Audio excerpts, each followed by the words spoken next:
Welcome to the Lights of the Round Table. I'm Darius A. Stanton, and I'm here with none other than the Queen, Darlene Brown. Peace and love, Queen. Peace and love, King. Happy to be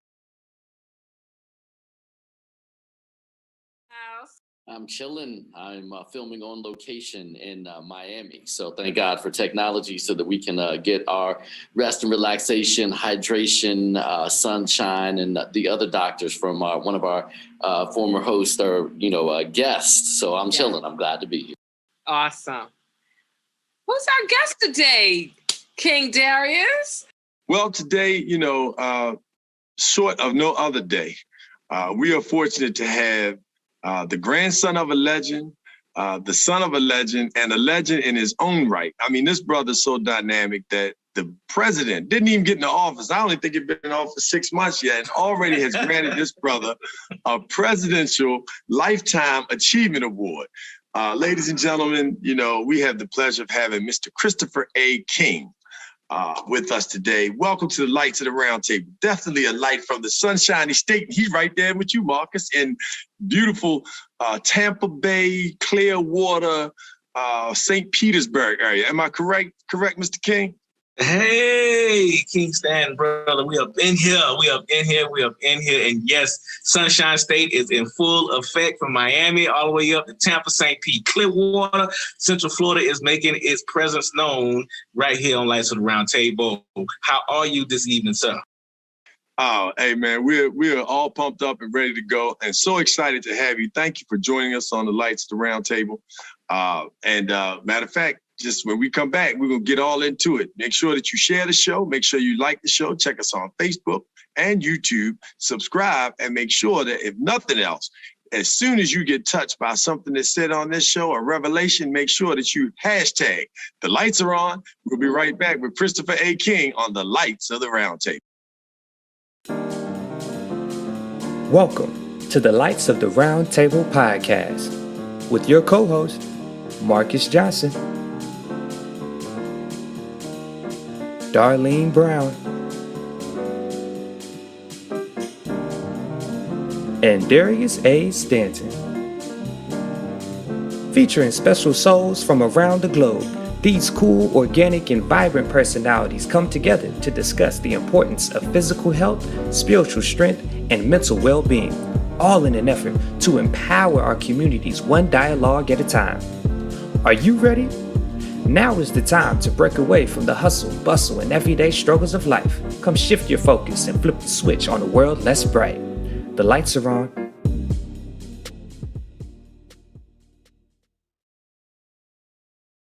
Welcome. I'm Darius A. Stanton, and glad to have you back on the Lights of the Round Table. So, before the break, we just had an opportunity for you to meet for the very first time on the Lights of the Round Table. But as all of our guests end up being return lights, because we just believe in shining the light, sharing the light. And as a matter of fact, this brother is a light from the sunny state of Florida, where our good brother Marcus Johnson just so happens to be. We like to travel, been around the world, and now he's in MIA, otherwise missing in action, but no, missing down in southern. I'm front and center, or to the left, at least on my thing, not to the right, front and center, but I'm here, right, ready to go. Where you need to be. How about that? And we're excited about that. Today's guest is Mr. Christopher King. He makes no bones about being the grandson of none other than legendary. And, Marcus is a legendary musician already, so we're fortunate to be amongst legends. But Christopher King, man, welcome to the Lights of the Round Table. And please, tell us about what it's like to be the grandson of a legend, and Brother B.B. King. What's that like, man? Well, thank you for the wonderful introduction, and my brother Marcus, fellow musician. Kudos to you. It's a skill set that I applaud for those musicians. Being the grandson of B.B. King, it's truly, I must say, it's iconic. One, because his shoes can't be filled. That is an impossibility. He wore size 13. I stopped at 11 and a half, you know, till on the 12 to put on the cut. So I know I won't make that margin. You know, that's another foot, and I'm almost 40. I'm not going to hit that goal line. So knowing I won't hit it, I'm not even going to try to fill his shoes. I'm just going to stride in my own steps and make sure my mark is left resonating in as many lives as I potentially can. He was a breath of fresh air, a noble body, a man that loved his family, taught me a lot, but also gave me, you know, you might know what I'm going to say, those 2-3 o'clock in the morning speeches. You know, after the show is over, yeah, the fans are there. They didn't get the autograph meet and greet, and we on the bus riding back to the hotel. You think it's cognac, vodka, and champagne flowing after we didn't got that fat check that night. No, sir. By no means necessary is any of that happening. It is a speech because somebody messed up. Somebody didn't do what they were supposed to do. Somebody missed a beat. It's a whole conversation. It's work, in other words. But he poured into me on that road so much valuable information. And I truly am thankful for God putting me in the position that I'm in and allowing me to do the work that I'm doing from the heritage that I come from. You know, as they say, you come from good stock. I know that's right. Tell us about the good stock in terms of music. What instrument do you play? Or instruments, I should say. Well, see, I told you that 13 shoe. There's a foot left that I won't be able to just reach. So I didn't pick up any of his musical skill sets. It left me kind of handicapped in life, you know, in a sense. So it's okay, though. I enjoy blues. I still listen to it ridiculously. Like, it's truly in my iTunes playlist, everything from BB to Bobby Blue Bland, ZZ Top. I mean, they're all in there, and I love Bobby is probably my number 2 go-to when it comes to blues. I love Bobby Blue Bland, and they were great friends as well. You know, and that snort just be getting me every time when he get that growl. I love Bobby. Bobby's all right with me, you know, but I won't even try to hit that margin. It's just, it's an impossibility. So the business side is what he gave me, and I appreciate it. But also as a motivational speaker, I mean, you're a performer. So it's not just a matter of, being able to play a music. It's being able to take a theme and an idea and a concept and to use that to give some type of spiritual or mental sustenance, you know, to a group of people. So, you know, you may not have got the musical talent, but the performance talent is definitely alive and well.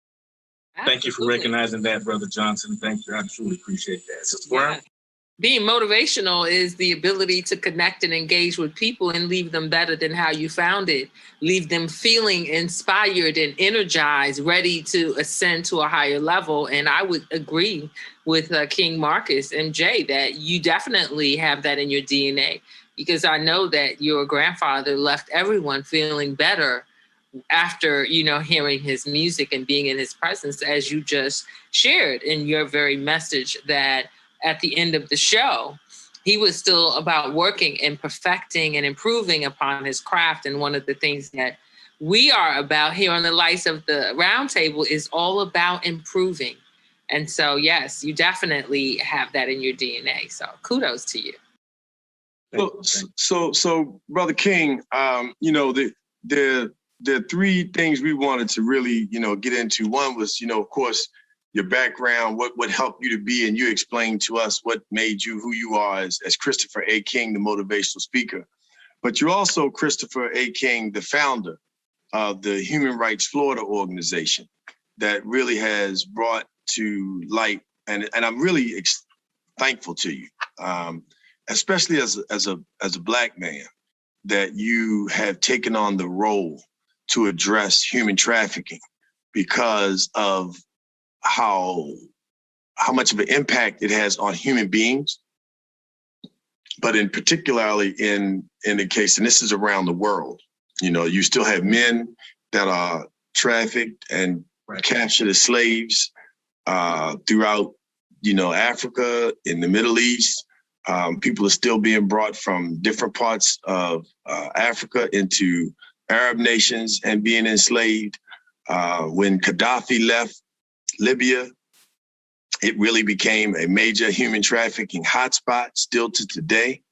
I saw T.D. Jakes early at the end of last year. He went on a major plight addressing that issue.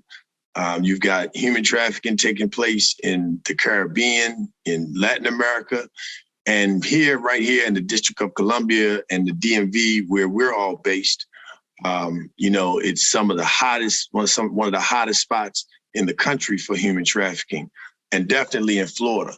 So we're going to talk about that. And then we're also going to talk about the work that you're doing to help raise young men with your gentleman's organization, etiquette program, the gentleman's course, as well as your gentleman's ball coming up. So I wanted to set the stage so folks would know, that we are going to be addressing some real serious issues, and also acknowledge you for, the award that you received from President Biden. But before we get into that, let's talk about the human trafficking and what made you, get into that space, and then give us the degree, because I think some people know, but I don't think people really understand the gravity and how much it impacts our society. Thank you, Brother Darius. Now, human trafficking here in Florida truly is an issue. It's one of the largest crimes that we actually deal with and face globally. Human trafficking has surpassed the drug world 10 times fold. Now we're dealing with financial crimes and along the same lines as human trafficking. You're talking people. How do you surmise humans hurting humans directly, profiting off of humans? It's like there's no different than saying a mother would sell her own daughter, a father would sell his own son, a grandmother would sell her own grandchild, because these are realistic cases that people actually deal with. People have been arrested, have been grandparents selling their own grandchildren, have been fathers selling their own sons, mothers selling their own daughters, and vice versa. We've had school teachers selling their own students, child protective services, kids that are in foster care. I mean, it goes so deep. There is no face of it, and that's the scary part of it. There is no simple answer to say this is what to look for, because there is no unanimous answer. They have arrested people for committing this horrific crime from every walk of life you could think of. School teachers, doctors, lawyers, police officers, firemen, parents, husbands and wives.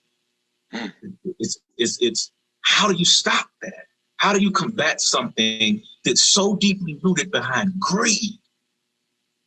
Being inhumane is one of the biggest things that I despise.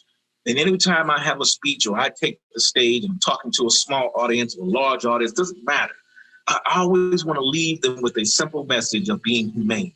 That's the part of being human and loving all people. We have the Black Lives Matter, all lives matter, white lives matter, all of them matters. But what's the part about being human that people miss out on, that they think it's okay to sell another human being? That's a problem. I was very heavy into the fashion world. I was doing men's blazers, I had wooden bow ties, all that when I moved to Florida. And I got invited to actually host a fashion show for an organization.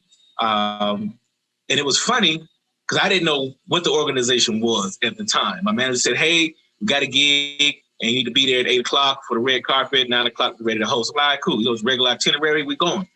I get there and I see all these kids. I'm like, what is really going on? What is this? And she said, well, let me tell you more about the organization, because you may want to, do some things more with it. So come to find out, it was a charity. And the models in the show were survivors of human trafficking, the girls and boys. Now, of course, people might look at them like, wait a minute. So the organization is making money off the young children modeling? Yes, but it's by their own request. The children have a choice. That's the biggest thing. The difference between human trafficking and being human is giving them, empowering them with their choice. When you remove a person's choice and free will, that's enslavement. We're still fighting that battle. We just got the bill passed, 156 years later. Now we're talking about Juneteenth, a federal holiday. 156 years to make it a federal holiday. It's crazy. But We got it, so we keep moving forward. But that's not even, we hadn't even broke the cake yet. We're still talking hundreds of years of battles coming forward, and we still have to stay in the fight. And Chris, so, and excuse me for cutting you off, but can you go into, like, people say human trafficking, and what I find is, like, when I hear people talk about it, some others, their eyes glaze over because they don't know what they mean. It is a term that encompasses a lot. Could you break down a little bit what human trafficking is? Because people just think it's just one thing. Right. And definitely leading into that. So I found that organization an opportunity to actually give back with those survivors. So I started volunteering with those kids. Did about a year, and that's how I founded the Gentleman's Course off of that particular event. Motivated me to want to do more, learn more historically of what it was and how it contributed here in Florida. Now, you're talking about kids and human trafficking is child labor. It's not just all sex. There's organ trafficking, sex trafficking, regular human trafficking, adult trafficking. You have elderly care trafficking, where you're talking about the solicitation of elderly people, grandparents being mistreated. It's a whole gamut. It's so many different cases of opportunities that people expound on and capitalize off in this heinous crime. So yeah, it's no way to just say it's just one thing. It's just sex trafficking. And when you look at the media, you're going to see a bunch of little girls' faces. Yeah, that's just what it plays on your strings, on your heart. So, but when you talk about financially speaking, the children, it's profitable gain, but the girls are not. It's the boys. But people won't see that. They won't believe that. So they show the girls, and that plays strings on people's heart because nobody wants to touch a little baby girl. Boys a little harder, but if you think about it, here's some things, there's some raw facts. Once a young lady gets pregnant in the human trafficking industry, she's no longer marketable. Her value has just decreased because she cannot work.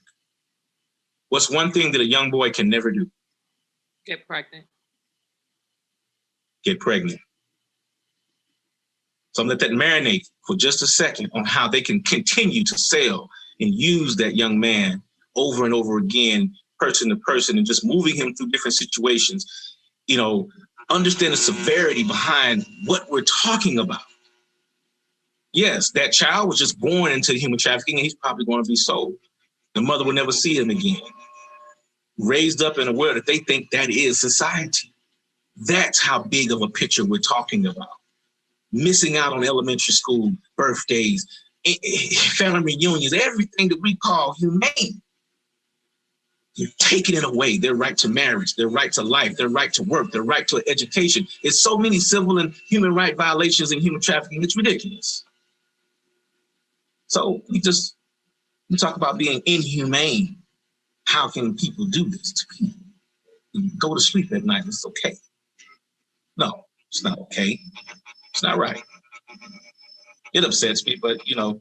Well, it's valuing money more than anything else. And I mean, absolutely. That is what we're talking.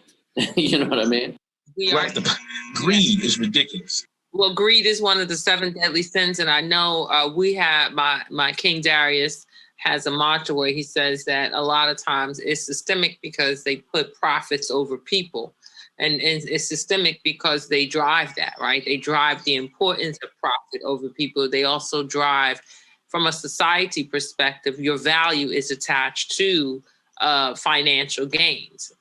And so most Where people, are you in the world? What's your money like? What's your money like? Exactly. and so this is, wow.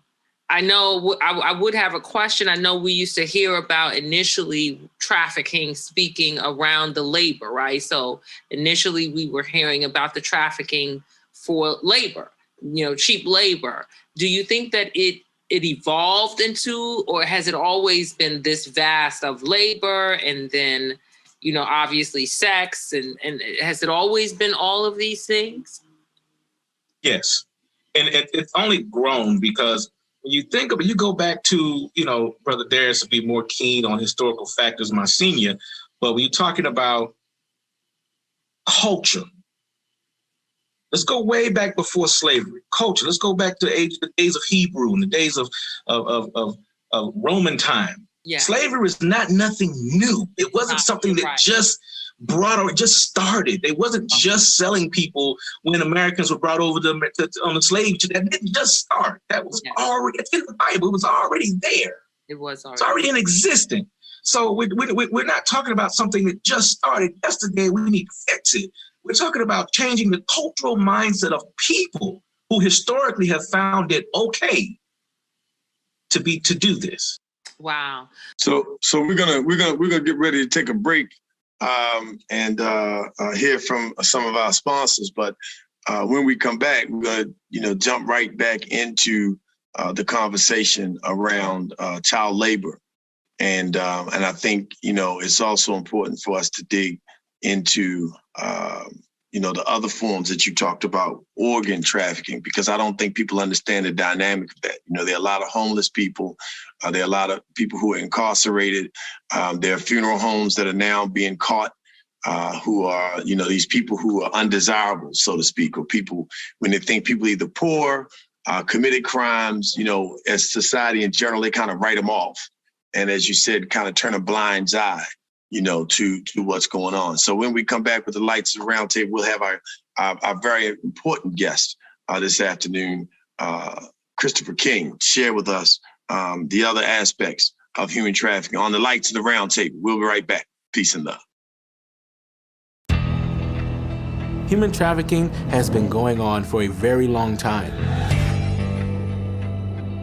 Human traffickers, they're in the schools, they're on social media, they're getting the kids on their platform, so we might as well attack them on the same grounds. Truly, if people knew the power of knowing their rights, they would know what to defend. That is the purpose. That's our goal. Don't miss Voices for Humanity, only on Scientology Network. All right, welcome back. This is Darius C. Stanton with the Lights of the Round Table, and I'm joined with none other than the Queen, Darlene Brown. Peace, Queen. Peace and love, King. No doubt. And our good brother MJ down at MIA, Marcus Johnson. What's up, King? Doing well, man. Enjoying the conversation. Looking forward to continuing it. No doubt. And now back to our special guest, Mr. Christopher A. King. So the Kings are in the house for sure today. Grandson of B.B. King, but the brother is making his own mark in our community and doing so in such grand fashion. Before the break, we started to delve into, you started an organization called Human Rights Florida, and you started that organization, and part of the focus is on sex trafficking, but you also address the fact that people are not really paying attention to the various levels of human trafficking. And so, again, you mentioned labor. People are being, children are being kidnapped, women are being kidnapped, really abducted in a lot of instances, or misguided, told that they're, you're gonna come over here, and conditions are so poor. The country I just left, which is a Dutch country, Curacao, they have legal prostitution. And, people can't wait to get off of some of these islands, and they'll do almost anything. So if they tell you, well, you can come work for me, you can come do whatever. And then once they get in that country, the parents, so you've got labor trafficking, you got, of course, sex trafficking. The misnomer there is that it's primarily girls, but, boys and men are very much, as you just said, high price, high commodities on the market. And then you have organ trafficking where people are, and I mentioned the funeral homes. And then you mentioned something about seniors, and I was not aware of that. So I definitely want you to talk, about that as well. And Chris, before you go into that, there was a movie on Netflix called I Care a Lot. Yeah. About a woman who legally actually was able to get guardianship of sane elderly people, and then put them into the state system as in need of a caregiver. And she made millions of dollars in doing this. Yeah. And how people are legally using the system, just like if you're not careful, someone can take the title of your house. Mm-hmm. As you get older, people can take the title of you. And if you have the wrong person as a state guardian who is diabolical enough that wants to make big money, you have a fight on your hands, which is scary. You do.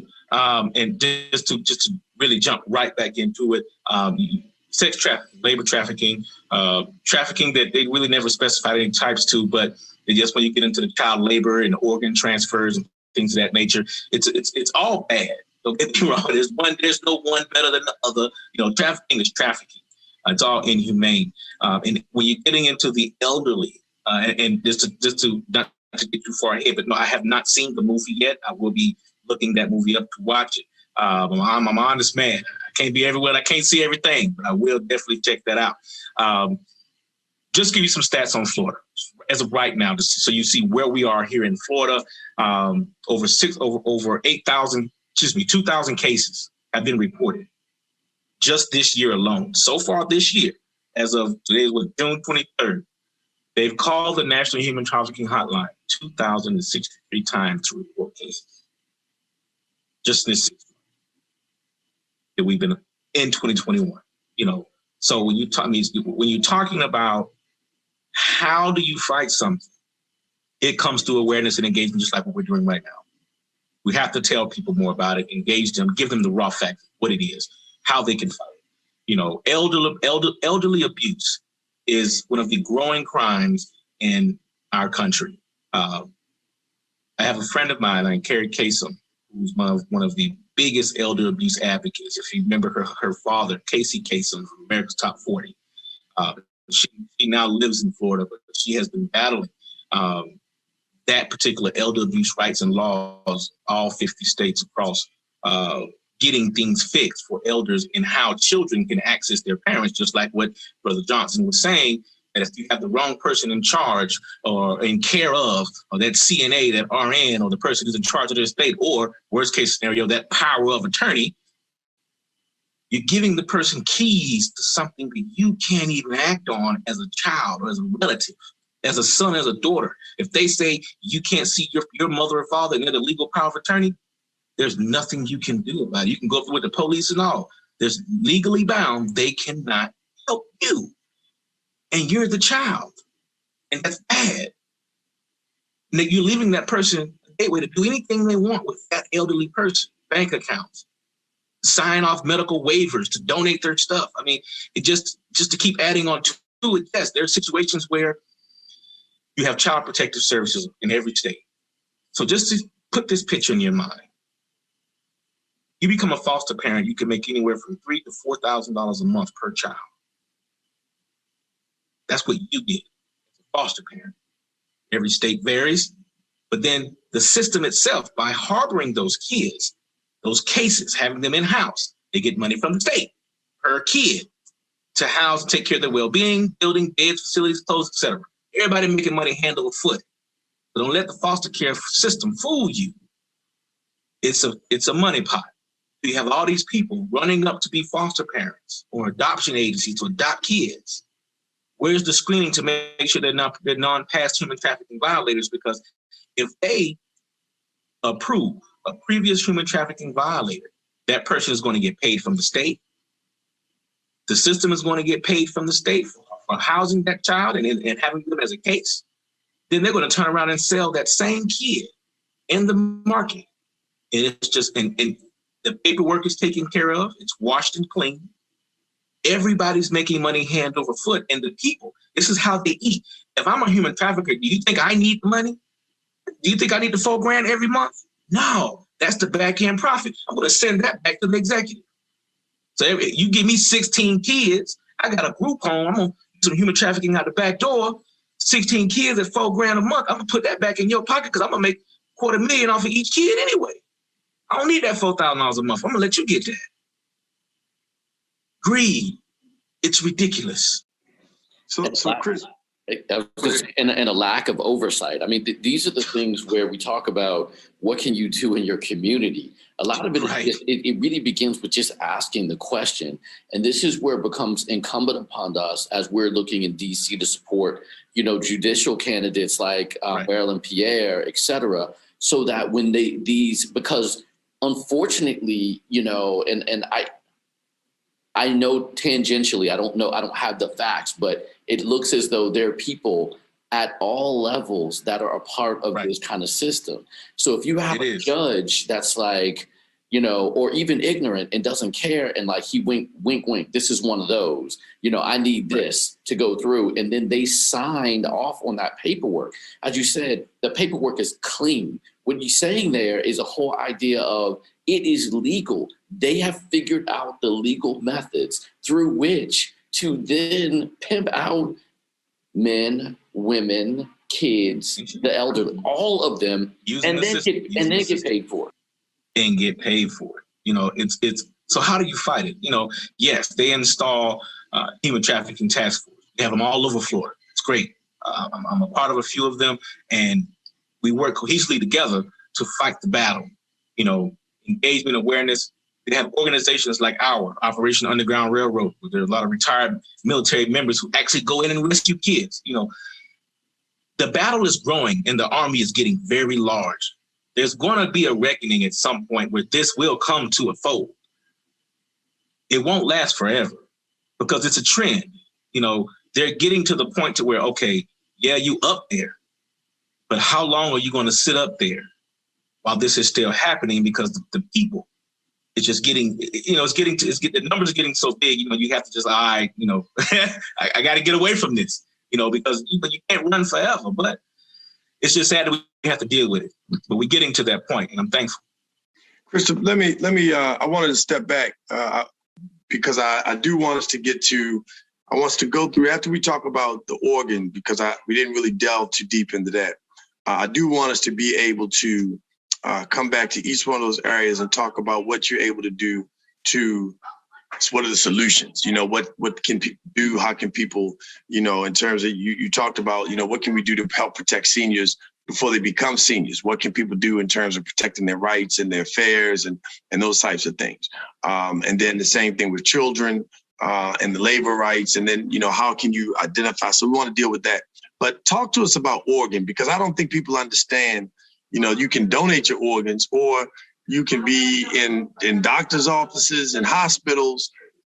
Family members can be in funeral homes and take your stuff. And take your stuff. Like buying your organs on the black market, right? You go in for a knee surgery and you leave with one kidney shot. You know, it happens all the time. You know, but here's the thing: you have to be cognizant of who and where you're going to get these procedures done, because a lot of times when these things are happening, corporate-wise, they're not happening in mainstream hospitals. It's when people try to cut corners and they're going to the shade tree surgeons, they're going to the other doctors and all the craziness happens. You know, they're flying down to other countries, et cetera, et cetera. You know, you might have malpractice happen in a regular hospital. You find something later, you know, it's hard to do it in a main hospital, but it's trackable information. It's trackable situations. You can go to a second party, get an x-ray. Where's your kidney? It's gone. Wait a minute. I'm supposed to have it all. When did it leave? You know, so, you know, when was the last time you was in the hospital? You can find out what happened because who the last person had a blade to your belly. So, you know, it's not hard to figure that part out. But when you're talking about hearts, lungs, livers, kidneys, anything that another person could use to survive has value and they want it. It's cold storage. You put it on ice, you can use it again. Now, the problem you're going to run into is whether or not it matches because they're not matching blood types. It's a little more in depth to it. You know, just got to be careful with where you're going to get procedures and how you're protecting yourself and who you're allowing to operate and do medical practices on you because they will take your stuff.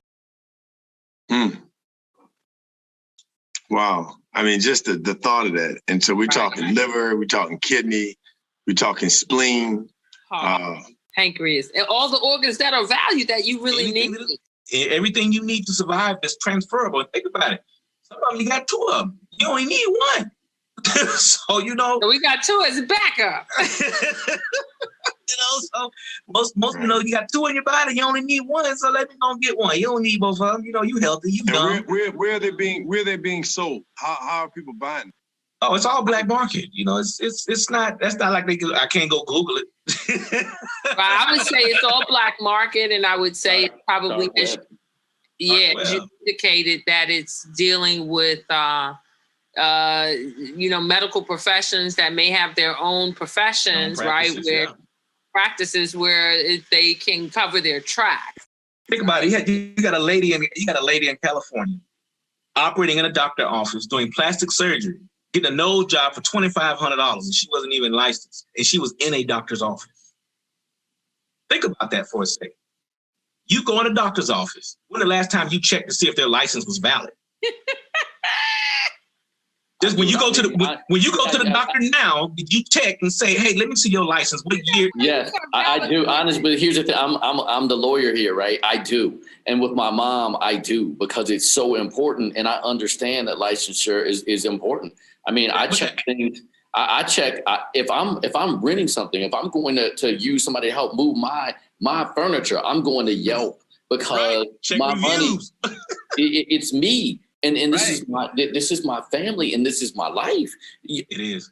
And I think that we take so much for granted. We've been lulled into where we live here in this great country, it's a panacea. It's perfection. It is great, but you still need to hold people accountable for what they do.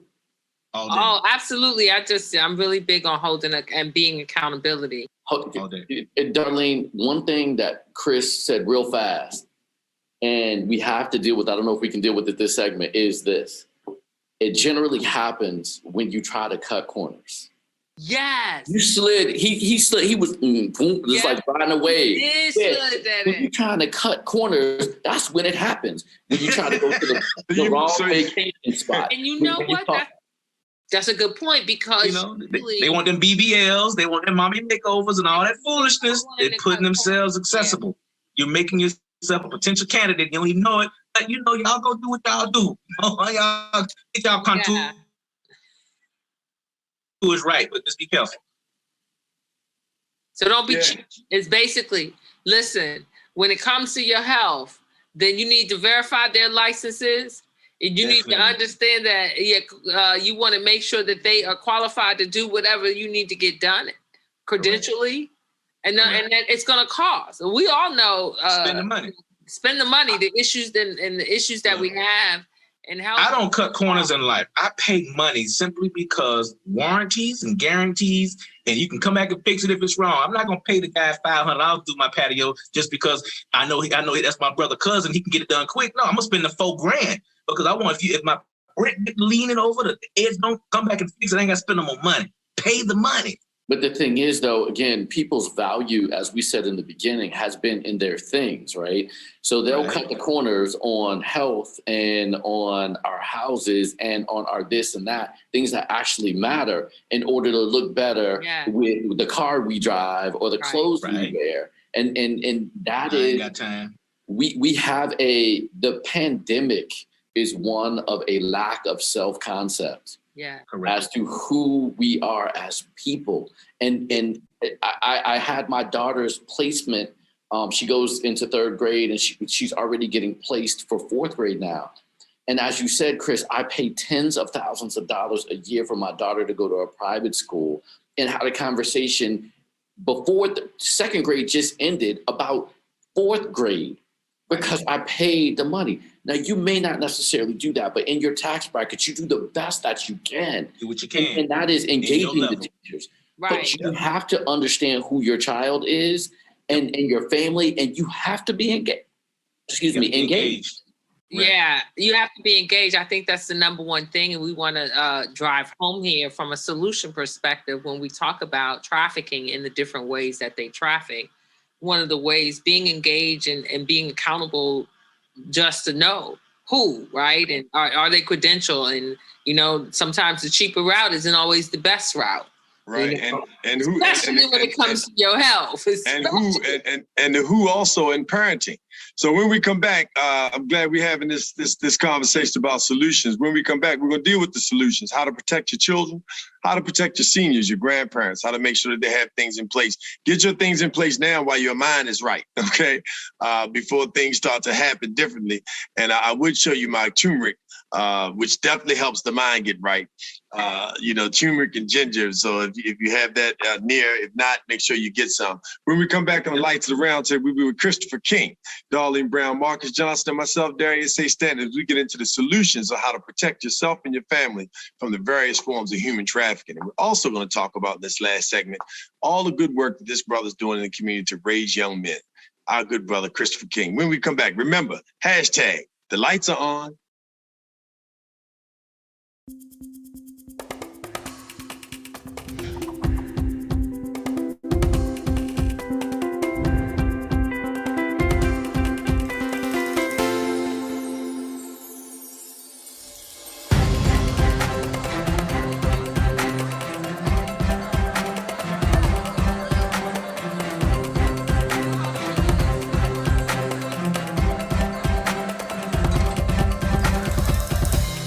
Tonight's event marks our 6th ball, enlightening over 1,500 community leaders from the Tampa Bay area.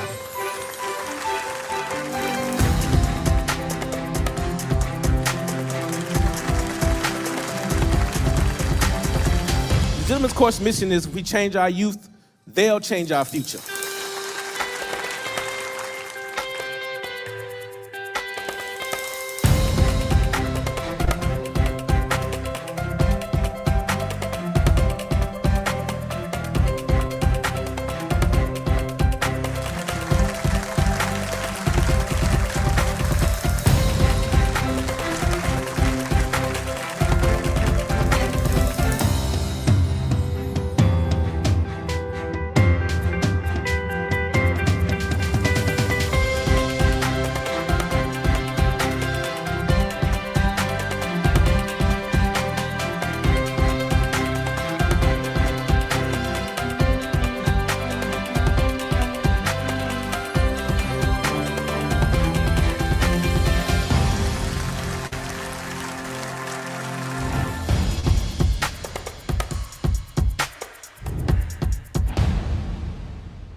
Hey, hashtag the lights are on. This is Darius A. Stanton. Welcome back to the Lights of the Round Table with the Queen, Darlene Brown. Yes, I'm in the house talking about this great subject. Wow. No doubt. And our good brother, Marcus Johnson. Yeah, I'm just ready to get back into it. having fun, man. It's and again, having fun, talking about it, engaging in it for solutions, because this is not a fun topic. I don't want to belittle that in any way, but to make sure that, that I just say I am enjoying the fact that we're discussing stuff that isn't discussed on a regular basis. It is gratifying, more so, not necessarily fun, to know that there are brothers out there that are engaged in the community with names and with impact, saying this has got to stop. And when we see you, we're going to come after you. And when we come after you, you should be scared, because we're coming after you with everything that we have. It's very important. It's very gratifying. No doubt. Christopher King, welcome forward to the Lights of the Round Table, brother. You got me choked up, man, just based on the topic. It's that turmeric. That's right. It's exactly what it is. We want to make sure people understand we're talking about human trafficking. And in the first two segments, we really kind of broke down the various forms of human trafficking.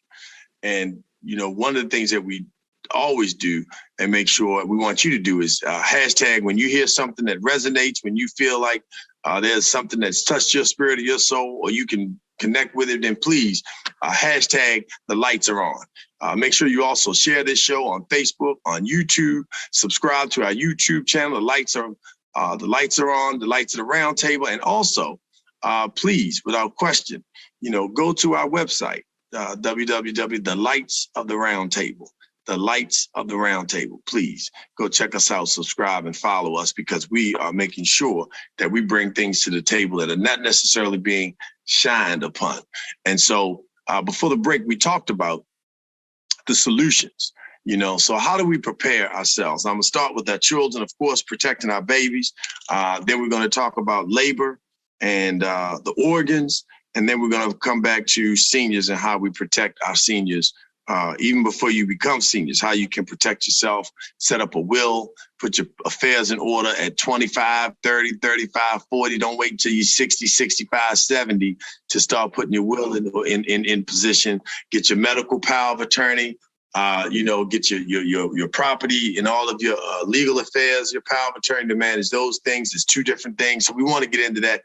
But how do we protect our children? As a parent, when I had children stay at our house, first of all, I didn't just let people stay my children stay at other people's homes that I didn't know. That's number one. My mother did not play that. I was not staying over each and anybody's house, and so I did not play that. And when children did stay at my house at 2 o'clock in the morning, I'm getting up and I'm going to check on rooms. I'm seeing the children are up, they sleep, they touching each other. Children explore, and if they've been abused, they're going to abuse, hurt people. All kinds of things. But how do we, and then the mindset, people are so tied to their phones. So they're not even paying attention. They out at the phone, at the bus stop, on the phone, somebody snatch your child. You walking in the mall, you got your phone, somebody snatch your child. How do we protect children? What are some of the common things that we can do to protect our children from human trafficking and sex trafficking? First and foremost, pay attention. I have to tell people to really wake up. At the end of the day, like you stated, cell phones is a blessing to everything we do to make us mobile, but it's also a pain because it distracts you from everything that's going on in the world when all you see is this. You could drive down the street and you'll see somebody walking just like this. They'll walk through a crosswalk just like this. They'll be having a whole conversation with you just like this and will never look at you. They will never pay you any direct attention. So when you're not paying attention, anything can happen to you. Struck by a car, child gets snatched. Somebody to snatch your purse or wallet because you looking to the left and your purse behind you, the whole world is gone. They done walked in the back door, you walked out the front door. You have to pay attention and wake up. What we're doing today to provide more solutions to everything that we're combating is providing awareness and engagement platforms just like yours, giving people the information. Because when I hear a person say, I didn't know, then that's a failure on my part because I'm not doing my best job to make sure you know. At bare minimum, education is power. We have to educate our people. Platforms just like yours is allowing people to be educated on issues, whether they're here, he's in Miami, Sister Brown, where she's at, they might not know about this. It's going to bring it to the forefront directly for them to understand what's being trafficked, how kids are being violated. If you don't have a living will, you're already a step behind the bar. You don't have to be a certain age to have a living will. All you have to do is update it as you gain more things in your life as you get older. You just update it, but go ahead and create the living will. I'm 39 and I have a living will. I have a living trust. Okay. You just add to those things as you gain more property, you gain more wealth, whatever it is you got going on. You just add that to it. But go ahead and get something in place. Don't wait for that. That's not a monthly maintenance bill.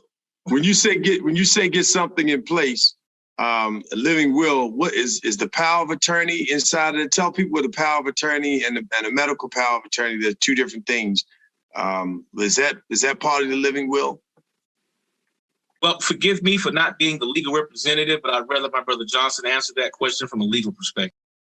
Your living will disposes of your property, but as a component of that, you can have your medical power of attorney, you can have your business power of attorney. All of these are just contracts between people and say their families and people in the state, so that the state is directed as to what they should or should not do should you become incapacitated in some mental level, or should you pass away. And you have different direction. And then you have to be very careful. As Brother King said, he has a living trust. There are different tax consequences for having a trust versus having a will, where things are transferred intestate, meaning once you pass. There's the whole idea of gifting. And I don't want to get into, I'm not a family lawyer or a state lawyer either. That's a whole other conversation about giving money. But these are we have these lives that I think we don't take seriously because we're so busy focused on tomorrow that we don't take care of today and enjoy today. And part of enjoying today, and even a gratitude journal, is doing a living will. Here's what I've accumulated, no matter how big or how far or how big or little. Hey, God, thank you for what I have. Here's what I want with what you have given me, because it's all yours. I'm giving it back once I pass. Here's who we need to have, manage it. And there's a group, one of my friends, her name is Noreen Rahman. She has Millennium Attorney, and she's now dealing with stuff like this where you have their organization deals with insurance and or children's rights in lieu of trafficking. She used to work at Homeland Security, was counsel over there, and seeing the things that are going on in trafficking as an attorney, she wanted to give back. So these are, you have ways to make sure that you can protect your kids and what happens to them should something happen to you. And it's unfortunate that the majority of the people, again, my main question always is, and where are we taught that? Except for here. That's true. That's true. It's that you're absolutely right. We don't typically are not taught. And so this is one of the reasons why on Lights at the Round Table, we are all about shining the light on organizations such as yours, Mr. King, that is providing information. And that information is very important, and it helps and it is impactful to people knowing what resources are available.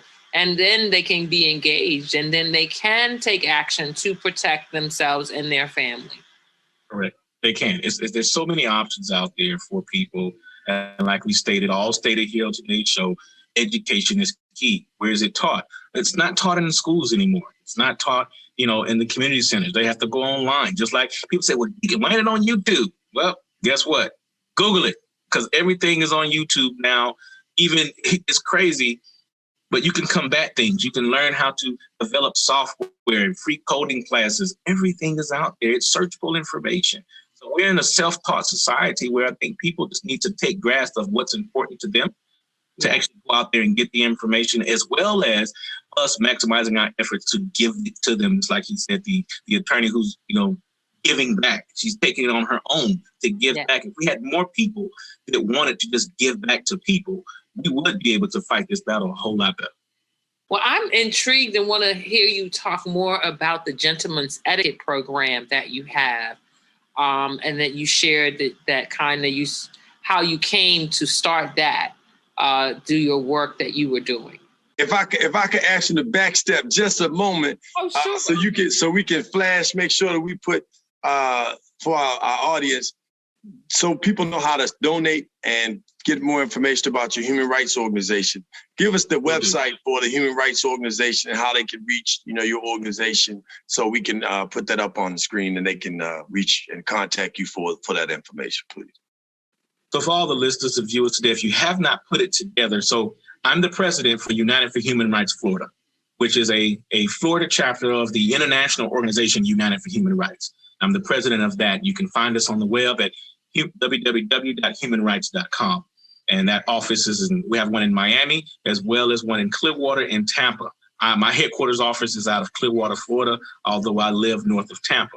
I'm also founder and president of the Gentlemen's Courts, which is another 501c3 nonprofit where we teach co-ed youth proper etiquette, manners, human rights, and human trafficking prevention engagement. How to combat, how to fight, how to be different. It all started basically from the ability to understand what people were being victimized for. The victims were found mostly unattached, quiet. Nobody would come look for them. Nobody would come look for them. So those kids, what were they lacking in life? Social skills, emotional development, how to engage, conversation. So I took some of the abilities I learned from my grandfather and his upbringing and some of my life lessons, and truly poured that back into what the Gentlemen's Courts is. I can teach a young man not just how to tie a tie, but how to engage in proper conversations, put the cell phone down, how to make eye contact, how to make a proper compliment to a young lady, how to know she's supposed to walk on the inside, not the outside, how to open the car door. All these simple gestures about being a gentleman, or telling a lady she shouldn't talk and chew gum at the same time. You shouldn't be in an elevator.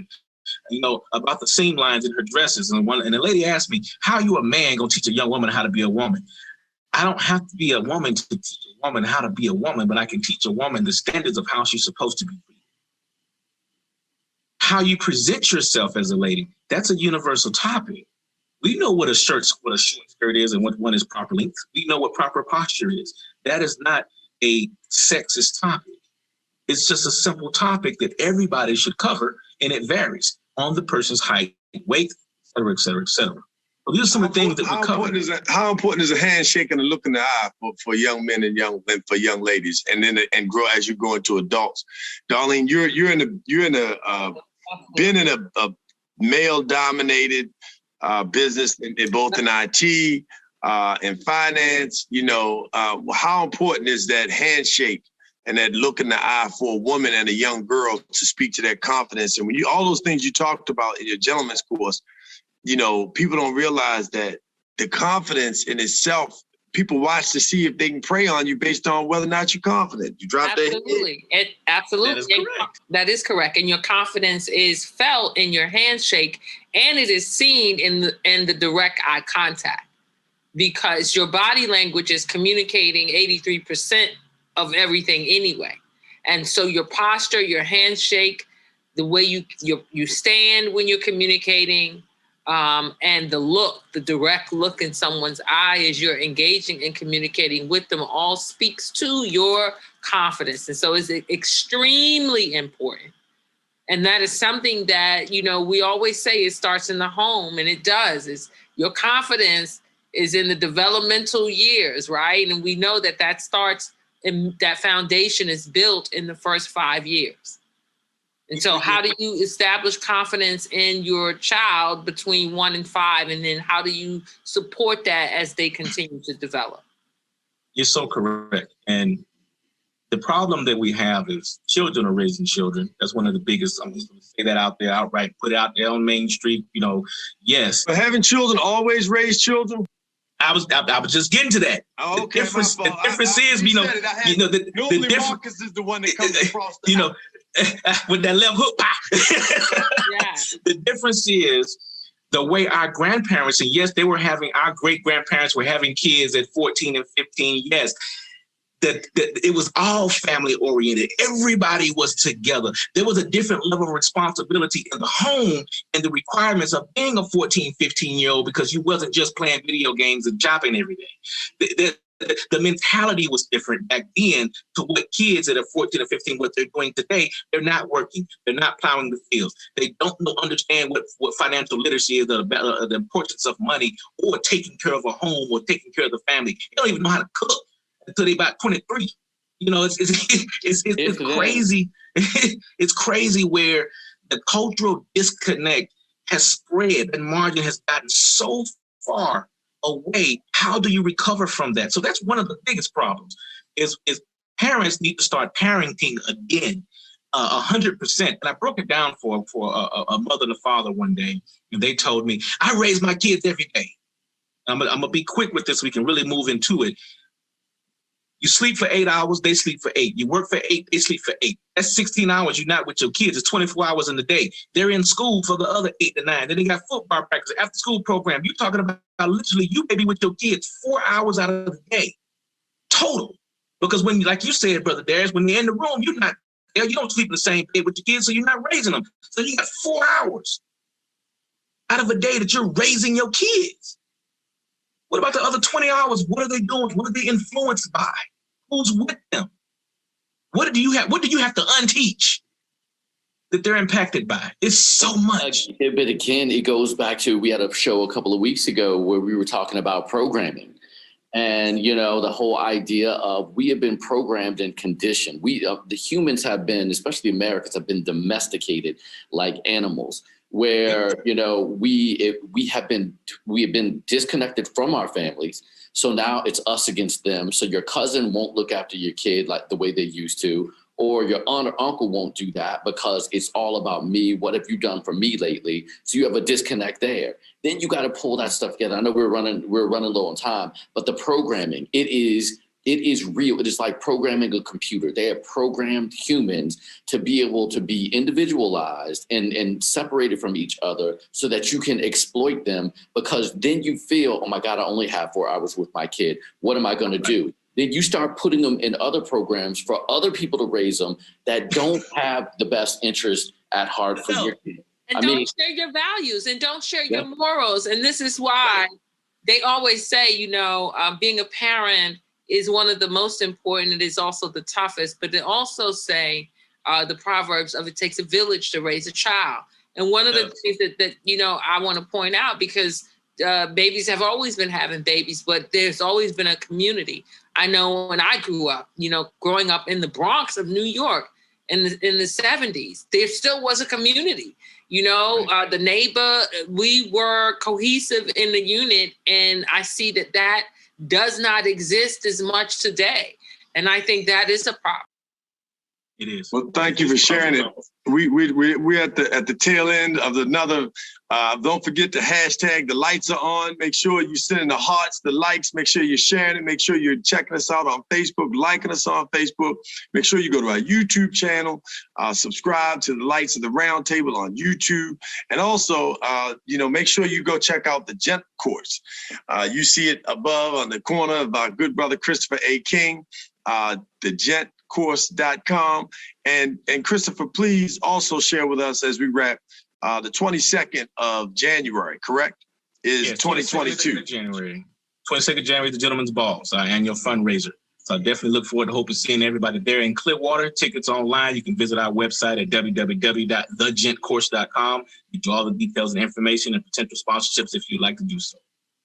So I'd like just to, as we close, everybody to just give 2 words that, this show meant to you, what you got out of this show. I'm going to start with our Queen, Darlene Brown, MJ, and then our brother, Christopher King. What 2 words did you take away from the show today? Stay woke. Right? And that means stay out of your phone. Right. Brother Marcus? Stay engaged. Stay engaged. Stay engaged. Brother King? Educated. Get educated. Get educated. And I'm going to just close by saying, pay attention. That's what I got out of it. Pay attention, pay attention. And so we appreciate you addressing all of these issues that are so important, human trafficking.